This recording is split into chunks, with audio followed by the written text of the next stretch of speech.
ఇదేంటి ఇంతసేపు అయినా ఓపెన్ కావట్లేదు?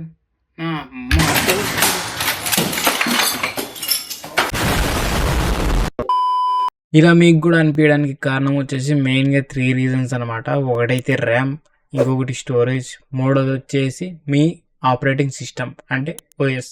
ఈరోజు మనం వచ్చేసి నెంబర్ 1 ర్యామ్ గురించి తెలుసుకుందాం. సో గైస్, ఇప్పుడైతే మనం నా ర్యామ్ స్టిక్ పేజ్ ఓపెన్ చేసామన్నమాట, అమెజాన్ పేజ్. మీ దీంట్లో నేను వాడుతున్న వచ్చేసి కార్షర్ వింజన్ 16 GB ర్యామ్ అనమాట.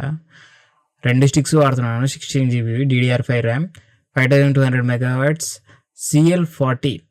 ఈ నేమ్ అంతా ఇప్పుడు ఎందుకు చదివినా అంటే మీకు చెప్తా, నిదానంగా అర్థమవుతుంది. ఎందుకంటే ఇది గుర్తుపెట్టుకోండి, DDR5, 5200, CL40, 16 GB, ఈ 4 గుర్తుపెట్టుకోండి. ఇప్పుడు మీకు నీట్గా ఎక్స్ప్లెయిన్ చేస్తా. ర్యామ్లో అయితే మనం మెయిన్గా 3 కన్సిడర్ చేయాలి. ఏంటంటే ఈ 4 మనం కన్సిడర్ చేయాలన్నమాట మనం ర్యామ్ కొనేటప్పుడు. ఇప్పుడు నీకు ఇక్కడ చెప్పినా కదా, చూపిస్తా. 5200 అని, ఇది ఏంటంటే క్లాక్ స్పీడ్ అనమాట. సైజ్ అంటే 16 GB. DDR4, DDR5 అంటే దాని స్పీడ్ టెక్నాలజీ అనమాట. ఇది పాతకాలంలో అంటే 5 years బ్యాక్ వరకు DDR4 నడిచింది, ఇప్పుడైతే DDR5 నడుస్తుంది. ఇప్పుడు CL రేటింగ్ ఏంటంటే దాని స్పీడ్ అనమాట. ఇది 5200 ఫ్రీక్వెన్సీ కరెక్టే, అది ఫ్రీక్వెన్సీ. ఆ ఫ్రీక్వెన్సీకి అది స్పీడ్ టైమింగ్ అనమాట. ఇది CL అంటే అది ఎంత ఫాస్ట్గా రెస్పాండ్ అవుతుంది, ఇన్స్ట్రక్షన్ తీసుకొని మళ్ళీ మనకి ఫీడ్బ్యాక్ ఎంత ఫాస్ట్గా ఇస్తుంది అనేది CL రేటింగ్లో సూచిస్తారు. CL40 ఉంది కదా, ఇప్పుడు ఈ DDR5లో అయితే CL30 వరకు ఉంటాయి. CL40, CL36, CL34, CL32, CL30 అలా అనమాట. ఈ CL రేటింగ్ తగ్గే కొద్దీ రేటు పెరుగుతుంది అనమాట. ఇప్పుడు మీకు చెప్తా. ఈ PDF ఈ వర్డ్ డాక్యుమెంట్ మీకు డిస్క్రిప్షన్లో పడేస్తే లాస్ట్కి చూసుకోండి. ఫస్ట్ మీకు క్లాక్ స్పీడ్స్ దీంట్లో ఫర్ DDR4లో వచ్చేసి మనకి 1600 MHz టు 4800 MHz వరకు ఉంటాయి అన్నమాట. అంటే ఎగ్జాంపుల్ 1600, 2800, 4200, 4400, 4800 ఈ వరకు DDR4 ర్యామ్ ఉంటుంది అన్నమాట. ఆ తర్వాత DDR5 ర్యామ్, దీనిలో క్లాక్ స్పీడ్స్ వచ్చేసి మనకి 4800 నుంచి టు 7000 అండ్ అబోవ్. ఎట్లా అంటే దీనిలో కూడా 4000కి ఫ్రీక్వెన్సీ మారుతూ ఉంటుంది అనమాట. ఎగ్జాంపుల్ 4800,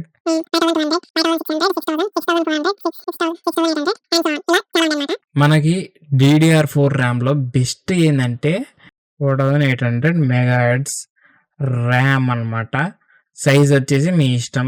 ఆ తర్వాత DDR5లో బెస్ట్ ఏదంటే 6000 MHz ర్యామ్ అనమాట. మనకి ఇవి ఫ్రీక్వెన్సీలు బెస్ట్ అని ఎందుకంటానంటే, ఒకటి మనకి బడ్జెట్లో దొరుకుతాయి, ఇంకా మనకి ఫ్యూచర్ ప్రూఫ్ కూడా ఉంటాయి. ఇది DDR4 మర్చిపోండి, ఇది మనకి ఫ్యూచర్ ప్రూఫ్ కాదు, బొక్క కాదు, అయిపోయింది, దీని పని అయిపోయింది, కొత్త చెక్ చేద్దామే. తర్వాత DDR5 ఉంది కదా, ఇది మనకి ఫ్యూచర్ ప్రూఫ్ అనమాట. DDR5లో 6000 MHz అనేది స్వీట్ స్పాట్ అనమాట. మనకి మరీ ఓవర్ క్లాకింగ్ అన్నట్టు కాదు, మరీ లో అన్నట్టు కాదు. ఇప్పుడు నేను 5200 తీసుకున్నాను కదా, ఇది కొంచెం స్లో అనమాట. అందులో CL40 ఇది ఇంకా మరీ స్లో అనమాట. ఎందుకంటే చెప్తా, ఇది మనకి డేటా తీసుకొని ర్యామ్ అనేది ర్యాండమ్ యాక్సెస్ మెమరీ. మనం ఇప్పుడు గేమ్ ఆడుతున్నాం, ఆ గేమ్ నుంచి డేటా ఇన్పుట్ తీసుకొని మనం మౌస్ కలిసినామంటే ఆ ఇన్పుట్ CPU నుంచి తీసుకొని దాన్ని గ్రాఫిక్ కార్డుకి పంపించి మనకి డిస్ప్లే చేస్తాం అనమాట. మనం యాక్షన్ అనేది, అది యాక్షన్ CL రేటింగ్ ఎంత ఎక్కువ ఉంటే అంత స్లో ఉంటుంది, అది CL రేటింగ్ ఎంత తక్కువ ఉంటే అంత ఫాస్ట్ ఉంటుంది. దీంట్లో CL రేటింగ్స్ ఇప్పుడు చెప్తాం మీకు. CL రేటింగ్లో మనకి వచ్చేసి CL40 టు 30 వరకు ఉంటాయి DDR5లో వచ్చేసి. అంతకంటే తక్కువ కూడా ఉంటాయి కానీ డబ్బులు పెట్టేకొద్దీ ఉంటాయి. దీంట్లో వచ్చేసి మనకి CL40, 36, 32, 30 ఇలా ఉంటాయన్నమాట. మనకి ఎంత తక్కువ వాల్యూ ఉంటే మనకి అంత ఎక్కువ స్పీడ్ ప్రొవైడ్ చేస్తుంది అనమాట. ఇప్పుడు ఇది ఫర్ ఎగ్జాంపుల్ మీకు తీసుకొని చెప్తాను చూడండి. 5200 మెగాహెర్ట్జ్ ఉంది, దానికి CL రేటింగ్ 40 ఉంది అనుకో, డెడ్ స్లో అనమాట. మరీ స్లో కాదు, కొద్దిగా స్లో అనమాట.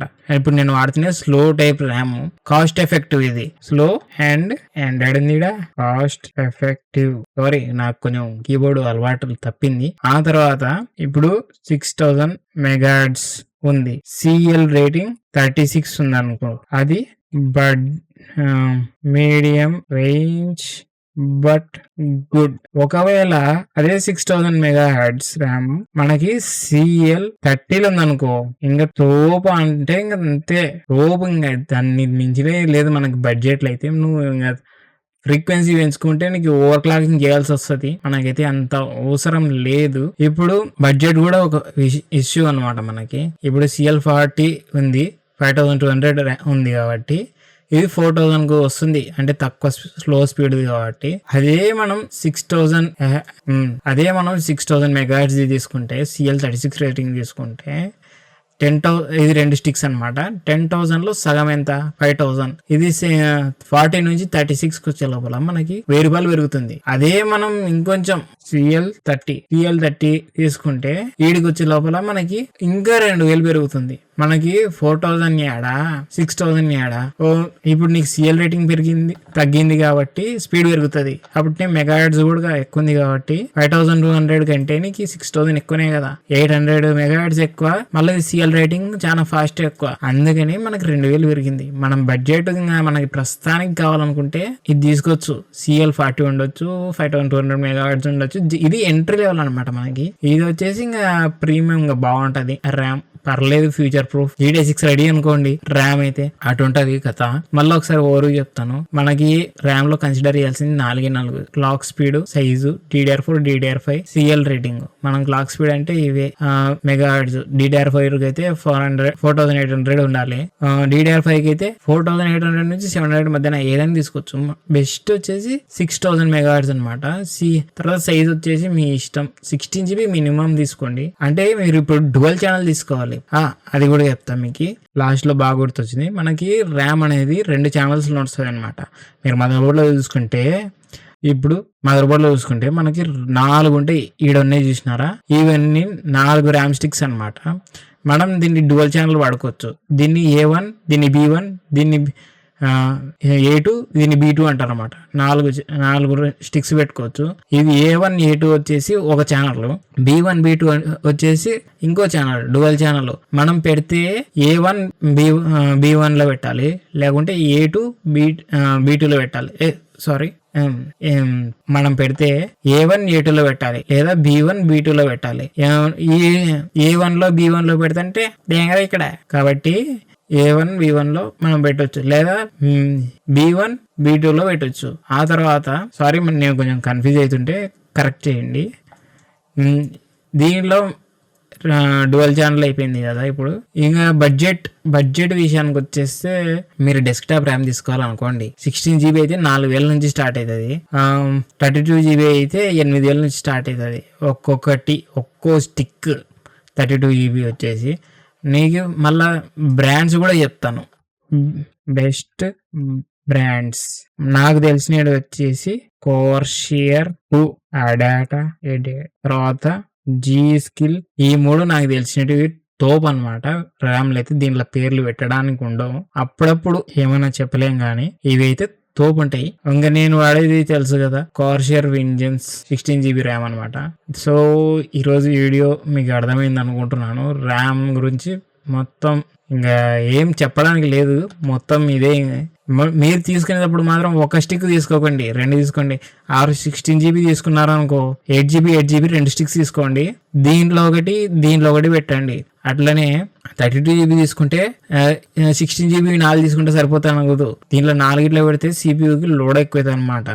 మదర్ బోర్డు కొంచెం హీట్ ఎక్కే ఛాన్స్ ఉంది. హీట్ సింకులు కూడా ఇచ్చారు మనకి కంట్రోల్ చేయడానికి. కాకపోతే మనకి రెండు బెస్ట్ అనమాట డ్యువల్ ఛానల్ రన్ చేయడానికి. 32 GB తీసుకొని 64 GB అట్లా పెట్టుకోండి. ఆర్ 16 GB తీసుకొని 32 GB ర్యామ్ పెట్టుకోండి. ఆర్ మీకు 16 GB ర్యామ్ కావాలంటే 8 GB పెట్టుకోండి. ఇంకా అదల్లా నాతో కాదు బ్రో అంటే 8 GB ర్యామ్ 4 GB ఒకటి తీసుకోండి. ఎట్లయినా మంచిదే. కాకపోతే సింగిల్ స్టిక్ మాత్రం యూజ్ చేయకండి, చాలా డేంజర్. ఇప్పుడు డ్యువల్ ఛానల్ ఎందుకు రికమెండ్ చేస్తున్నా అంటే నేను ఇప్పుడు 2 ర్యామ్లు ఉన్నాయి బయని కాడ. 2 ర్యామ్లు ఉన్నాయనుకో, దీని మీద ఇది ఏమన్నా కొంచెం ఖరాబ్ అయిందనుకో, దీని మీద కొంచెం రన్ చేయొచ్చు అది రీప్లేస్ చేసుకునేంత వరకు. అదే నువ్వు ఒకటే పెట్టినావు అనుకో, తప్పు అని ఎప్పుడు తెగిపోయింటుంది ఎవడికి తెలుస్తుంది, దేవుడి తప్ప. సో అందుకే dual channel best. So RAM గురించి వీడియో అయిపోయింది. నెక్స్ట్ స్టోరేజ్ గురించి వీడియో చేయమంటారా? కింద కామెంట్ చేయండి. నేను పెద్ద ఇంట్రోవర్ట్ అనమాట. ఇలా లెక్చర్ ఇవ్వడం నాకు చాలా కొత్త, ఎప్పుడు ఎవరికి చెప్పలేదు. అందులో మనకి స్టేజ్ ఫియర్, క్యాంప్ ఫియర్ అవన్నీ వచ్చినాయి. ఇంకా కొంచెం మీకోసం కష్టపడుతున్నాయి కాబట్టి ఒక లైక్, ఒక సబ్స్క్రైబ్ చేసుకోండి. మీకైతే మంచిగా కంటెంట్ ఇస్తాను. ఎప్పుడు ఇట్లా మీకు నీట్గా గాళ్ళ మాటలు చెప్పి సోది చెప్పి దెంగేస్తారు మొత్తంగా. నేనైతే మీకు ఎటువంటి ప్రమోషన్ లేకుండా, మెయిన్ బెట్టింగ్ యాప్ ప్రమోషన్ లేకుండా చెప్తాను మీకైతే మంచివి. సో ఇది గైస్ ఈరోజుకి వీడియో అయితే. వెళ్ళొస్తా, bye. One thing, PDF link కింద పెడతా చూసుకోండి.